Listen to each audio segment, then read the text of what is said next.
So They just they got a little bit of everything, eh? Like they play hard, they play defensive, they're so well coached. They're tough. They got a tough enough team, like a grindy team, and I think to me that at the end of the day, that's the most important thing. You look at the NHL. Um, you look at the NHL, like going back to that, you got the teams that have the depth, the teams that have the that grittiness that are hard to play against. Because you look at the level of competition of once it starts, it's like how many guys finish their checks regularly now, and now your size and your toughness is what takes over, right? And then you get your secondary scoring. So that's where Dallas is going to be good. They got like yeah, Dallas they're too. deep, There's another deep, one. deep, deep, deep. Like with their secondary scoring, like they almost got. I don't know. I don't even know if you call their fourth line a fourth line. Yeah, It's seriously. incredible. That's So one thing that's interesting to me is that Matt Rempe came in the league last year, and last year the year before was Jack Eye, and I think like what's his name Rempe in New York, they're just loving him, right? And I think you're going to start seeing a change. Not that everyone got away with it, but I think there is a more emphasis right now on guys that can play that role. And I'm not saying just beat the snot out of people, but guys that can grind and have the size and stuff. It's a copycat league. Like that's what happens is, you go from like when LA won their cups, right?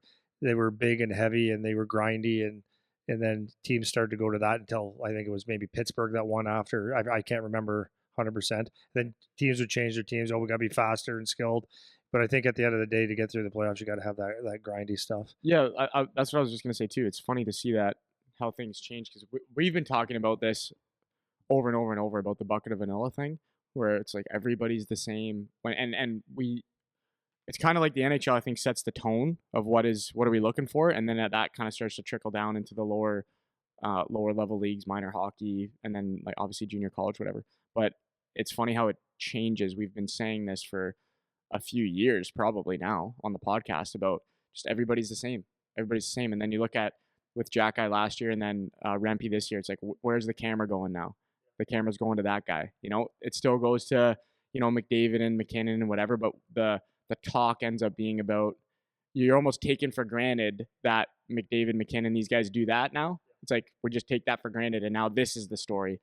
The story is wow, look at how much these guys are mixing it up and getting involved, and that's the tone is now being changed a little bit on where the emphasis is from a media perspective, and then the media perspective kind of is the indicator of like what is selling. You know what I mean? Are people more interested in this? Or are they more interested in this? And it's seeming like there's more interest now going to this power forward, a little more rough and tough style guy, and that's going to start to trickle down. And then you see, like to your point too, it's like whoever wins the cup, what kind of team did they have? Did they have the big strong? I remember I forget who we were talking about that, but it was when I think it was a little bit when LA won, and then I think it was Boston as well, where it kind of it was that rough and tough, that pesty, rough and tough, no quit, gritty kind of style. Yeah, I see. The thing is, no matter what, like you have to have skill. Like you can't like. I don't know if we talked about this in a podcast recently, but you can't have. I think I did. I said if you have, yeah, because I used that quote from Barry Smith last week. If you don't have an identity, or if you have everybody doing their own thing, whatever. So if you have just all skill, like it'll get you to a certain degree, to a certain point. But then you're missing out on, maybe it's puck battles or the big hits. But then if you have all 6, 7 guys that are grinders, does that turn over into making plays? So you need that mixture. So obviously you need the high end skill guys. No, there's no question about it. But to me, at the end of the day, not the more, but you have good quality guys that are hard to play against. That's what's going to win.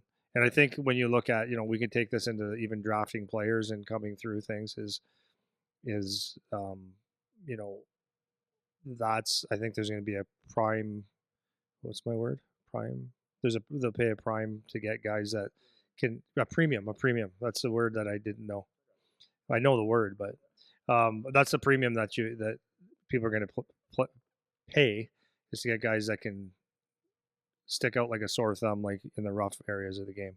Because you get like, and the thing is like, what you have. I was just talking to a NHL assistant coach last night, and he was just saying like one of the reasons that his team lost out. The general manager came into the room, comes into the room regularly, and like basically at the end of the year, what do we need? And he said, we need some men. We need some men. He goes, we got guys that are too soft because they want to play they don't want to get their nose dirty and stuff, and that's why they didn't make the playoffs basically, and obviously, right? So he said, like, give us one or two guys at the back end that can just be miserable, and a couple guys up front, because a lot of the guys don't want to pay that price, and they forget that winning a puck battle is actually a skill. So I think that and I was on the ice this morning too, like, and I'm just watching. And it's so funny how this happens. Is like we talked about the YouTube videos and all that stuff. Kids try to do all the fancy stuff not before, but instead of just the foundation, being really That's what good at they the care about. foundation. Yeah. So like there's one or two kids on this ice this morning that I would consider them at the lower level of, U18. And I was doing a drill, like it started off with just like a simple pass, and then we execute a skill thing. And the one kid was making passes, like no matter what, he would try to sauce it.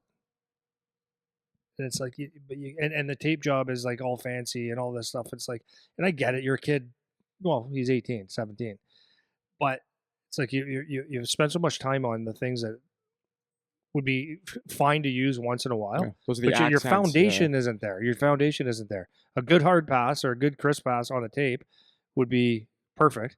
But instead, it's got to be like a little bit of sauce and slow things down. It's like, so that's the thing is, the more that people understand that you've got that compete factor and competing for pucks, then you could use your skill afterwards.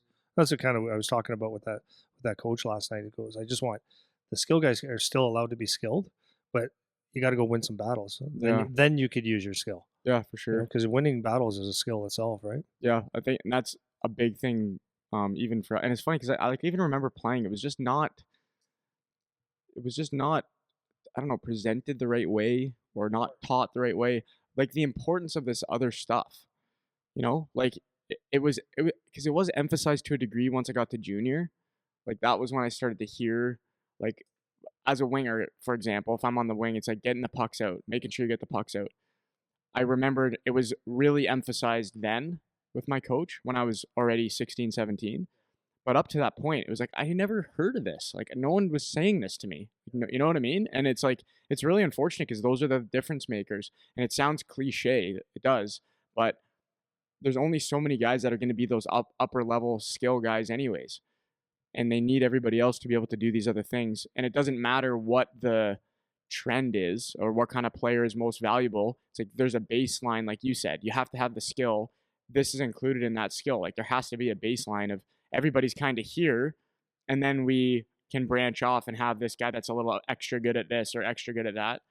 But I noticed the exact same thing with our guys. It's just not the focus as much as it needs to be.